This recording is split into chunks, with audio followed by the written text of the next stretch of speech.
Hi. శుక్రవారం కదా, ఇవాళ 13వ శుక్రవారం. వారాహి అమ్మ పూజ చాలా బాగా అయిపోయింది. కొంచెం లేట్ అయింది, బట్ మాకైతే డిన్నర్లోకి పొటాటో కర్రీ అండ్ చపాతీ చేశాను అనమాట.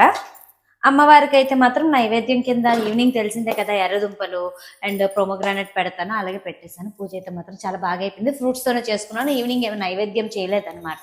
ఈ రోజంతా ఫాస్టింగ్ కదా, ఇప్పుడు ఫాస్టింగ్ చెల్లిస్తున్నాను. చూడండి ఇంత లేట్ అయింది. దాన్ని అమ్మవారిని చూసిద్దరు. 13 శుక్రవారాలు ఎలా అయిపోయావో తెలియదు. అయ్యాయిలేండి, అలా అని కాదు, కానీ కంప్లీట్ అయిపోయాయి. ఇంకా చూస్తే ఇంకా 3 శుక్రవారాల బ్యాలెన్స్ ఉంది అమ్మవారికి పూజకి. ఏమో చేసుకోవాలనిపితే ప్రతి శుక్రవారం చేసుకుంటానేమో, నాకే తెలీదు. నేను ఎలా ఆలోచిస్తానో నాకు అర్థం కాదు. ఈ వారం పూజ మాత్రం చాలా బాగా అయింది. పూజ ఎలా ఉందో కామెంట్ చేయండి. అండ్ సాయంత్రం లక్ష్మీదేవికి అమ్మవారికి కూడా మళ్ళీ దీపాలన్నీ కుందులన్నీ తోముకొని అన్నీ అనమాట, కింద స్టాండ్లు అనుకుంటున్నారు కదా, అవి కూడా తోమి దీపారాధన అయితే చేసుకున్నాను. కొద్దిగా లేట్ అయింది, ఎందుకంటే కొంచెం పని మీద బయటకు వెళ్ళొచ్చి మళ్ళీ ఇల్లు తుడిచి తడుగులు పెట్టి దేవుడి సామాన్లన్నీ తోముకొని దేవుడికన్నీ రెడీ చేసుకొని ఇంట్లో పని అంతా చేసుకొని మళ్ళీ ఆ పిల్లల కోసం, మరి మనం లేట్ అయినా పర్లేదు, పిల్లలకి లేట్ అవ్వకూడదు కదా కుకింగ్ విషయంలో.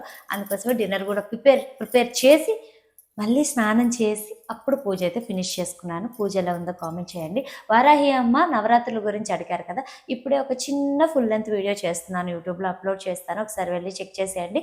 అండ్ అమ్మవారి పూజ ఎలా చేసుకోవాలో క్లియర్గా ఎక్స్ప్లెయిన్ చేస్తాను. అండ్ ఈ పూజ ఎలా ఉందో కామెంట్ చేయండి. నేను మీ వైజాగ్ పిల్ల.